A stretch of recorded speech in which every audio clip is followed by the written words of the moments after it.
Monsieur le ministre de la Santé et de la Prévention, cher François Braun, lors de la cérémonie d'ouverture, je rappelais le sens qui parfois est attaché au symbole. Nous vous remercions de votre venue au Congrès et mesurons le sens que revêt votre présence aujourd'hui pour la médecine générale et pour sa composante académique.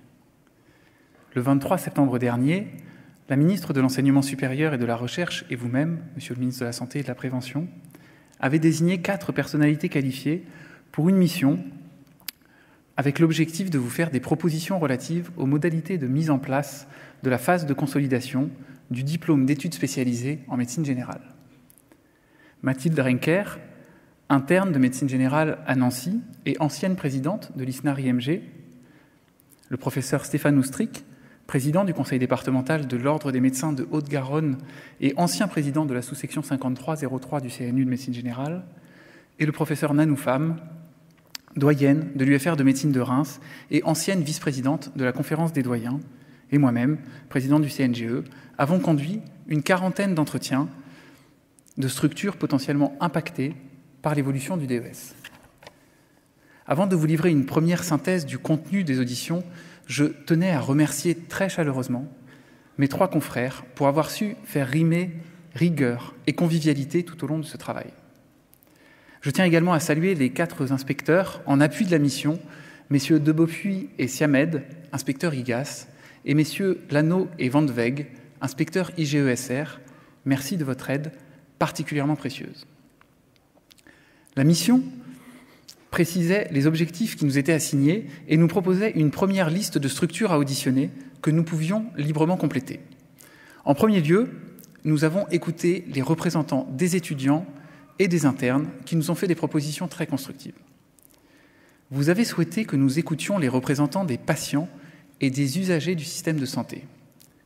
La parole délivrée par ces derniers a été précieuse et a immédiatement su formuler les questions clés qui ont par la suite toujours guidé nos réflexions. Quel rôle souhaitons-nous conférer aux médecins généralistes de demain et quelle mission devront-ils assumer? Ce sont avant toute autre chose les réponses à ces questions qui devront définir les besoins en termes de formation. Souhaitons-nous, en cohérence avec les préconisations de l'Organisation mondiale de la santé, un système de santé organisé avec des soins primaires forts et structurés?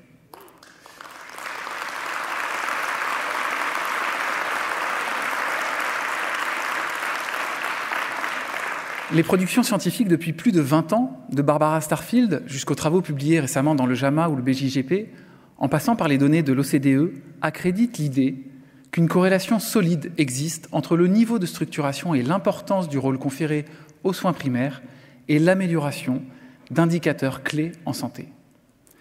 La comparaison internationale est sur ce point édifiante. Les pays ayant fait le choix d'organiser leur système de santé autour de soins primaires forts ont investi dans la formation de leurs futurs médecins généralistes. Les pays scandinaves, souvent cités en exemple, organisent pour la plupart, en plus de la formation initiale de 2e cycle assez proche de la nôtre, un 3e cycle de médecine générale d'une durée de 5 ans. Rassurez-vous, ce n'est pas le cas de tous les pays scandinaves, la Finlande ayant préféré opter pour une formation spécialisée de médecine générale en 6 ans.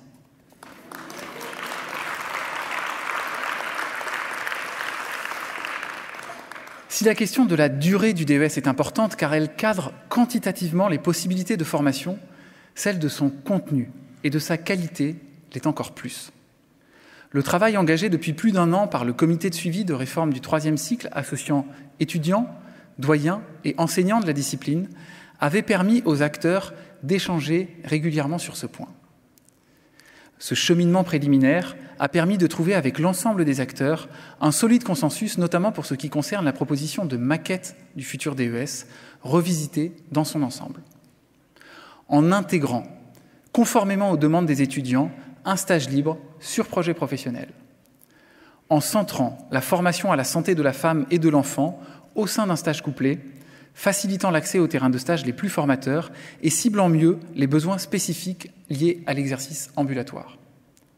En permettant aux internes de médecine générale, à l'instar des internes des 43 autres spécialités, de bénéficier d'un accompagnement dans leur projet professionnel lors de la phase de consolidation.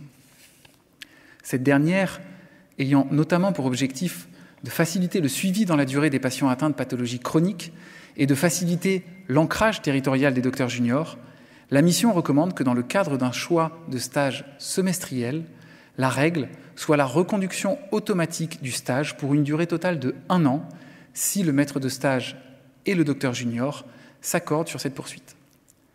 La possibilité de réaliser un stage qui ne soit pas ambulatoire resterait ouverte sur dérogation en cas de projet spécifique. Nous proposons également que la phase de consolidation permette aux futurs médecins généralistes de bénéficier de formations spécifiques à la coordination des acteurs territoriaux et au travail pluriprofessionnel, à la gestion des outils de travail et l'environnement numérique, à la continuité et à la permanence des soins, à la santé mentale et la psychothérapie du médecin généraliste et à la santé environnementale. La phase de consolidation permettrait également de développer des groupes d'échange de pratiques territoriaux et s'accompagnerait de la mise en place d'un séminaire dédié à l'entrée dans la vie professionnelle qui aurait pour objectif de lever les freins administratifs à l'installation et d'accompagner les docteurs juniors dans leur nouvel environnement. Le rôle de chacun, ARS, URPS, CPTS, ordre, y serait clarifié et des explications relatives à la convention médicale et à la fiscalité seraient fournies. Dans un paradigme constructiviste, la cohérence voudrait alors que les docteurs juniors de médecine générale puissent bénéficier d'un statut spécifique avec une rémunération comprenant une part variable fixée en fonction des honoraires perçus afin de leur permettre d'appréhender de manière très concrète la réalité de l'exercice ambulatoire actuellement très majoritairement libéral. Tous ces éléments doivent permettre de répondre à l'objectif principal de la phase de consolidation, améliorer la qualité de la formation. Nous ne sommes cependant pas naïfs du contexte et connaissant les attentes très fortes des élus et de la population en matière d'accès aux soins. Ces attentes de plus en plus pressantes, couplées à quelques articles de presse à la fois délicats et mesurés, ont pu engendrer quelques craintes, voire développer chez certains étudiants des anticorps antifacaux. Nous souhaitons clarifier ce point de crispation et vous remettre, Monsieur le Ministre, des propositions très claires. Alors que nous avons auditionné de multiples représentants des territoires, aucune structure ne s'est prononcée en faveur de la coercition dans le cadre de la phase de consolidation.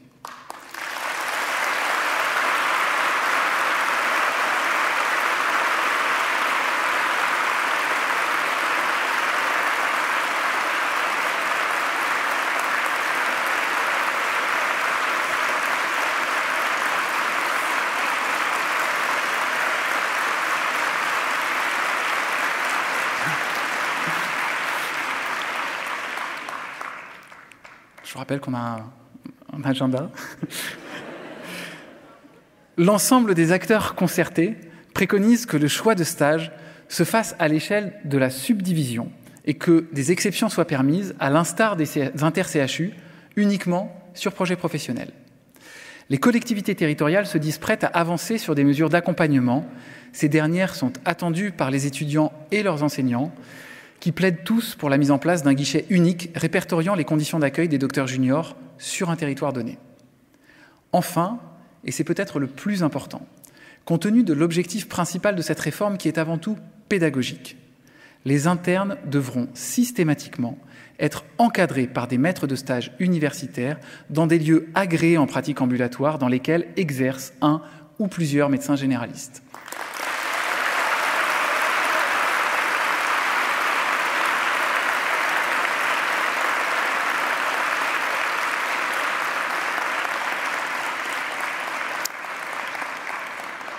Afin qu'aucune ambiguïté ne soit possible, la mission recommande donc une orientation très simple, pas de terrain de stage, pas de docteur junior. Ce point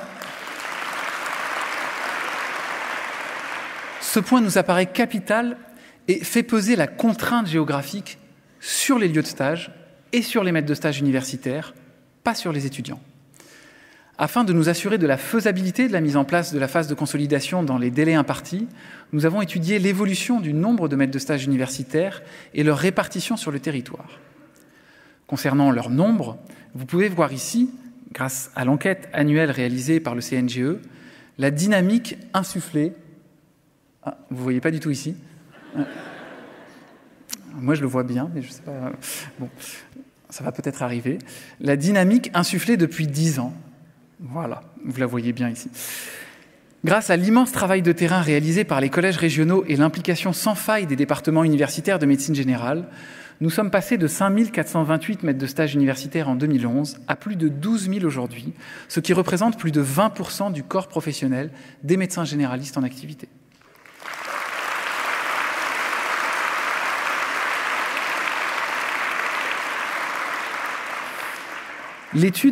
L'étude de leur répartition sur le territoire a également été rendue possible grâce à la formidable réactivité des départements de médecine générale qui nous ont adressé en quelques semaines les codes postaux de la très grande majorité des terrains de stage, ce qui nous a permis, avec l'aide précieuse du docteur François Carbonel et d'Élodie Planck de l'ARS Occitanie, de réaliser la cartographie 2022 des maîtres de stage universitaires.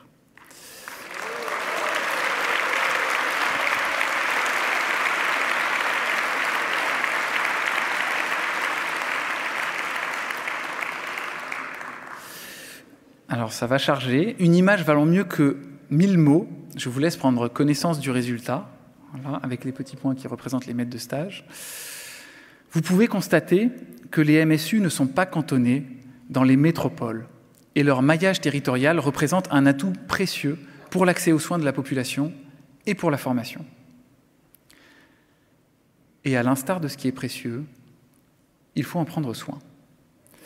Car aussi encourageante soit cette cartographie, elle ne doit en rien occulter les inquiétudes réelles auxquelles il faudra répondre. La mise en place de la phase de consolidation va nécessiter une augmentation significative et rapide du nombre de maîtres de stage dans les 3 années à venir. Le dispositif en vigueur nous a permis, nous l'avons vu, un recrutement massif ces dernières années, mais il convient aujourd'hui d'accélérer encore ce recrutement dans les années à venir. Cette accélération ne pourra se faire sans un soutien irréfragable des pouvoirs publics permettant la sanctuarisation d'un dispositif de formation des maîtres de stage universitaires, dispositif attractif et adapté.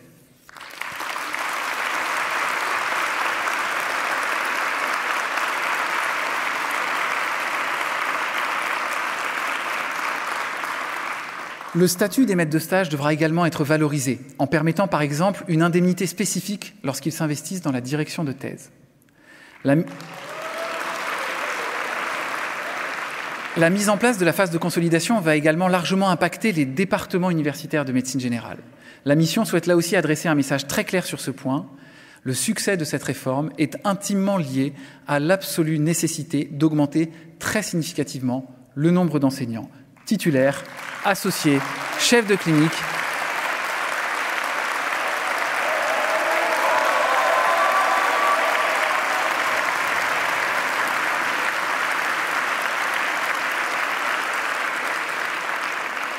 et de travailler à l'attractivité de leur statut, en particulier pour ce qui concerne les associés.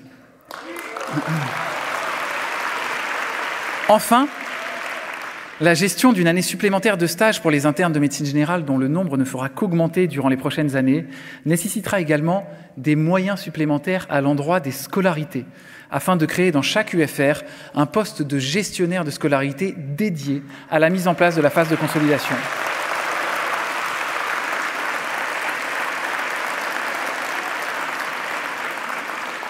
Monsieur le ministre, au nom des 4 membres de la mission, nous tenions à vous remercier pour votre confiance et de l'opportunité qui s'offre à nous de mettre fin à une inéquité dans la formation des étudiants en médecine et de doter le DES de médecine générale, à l'instar des 43 autres, d'une phase de consolidation.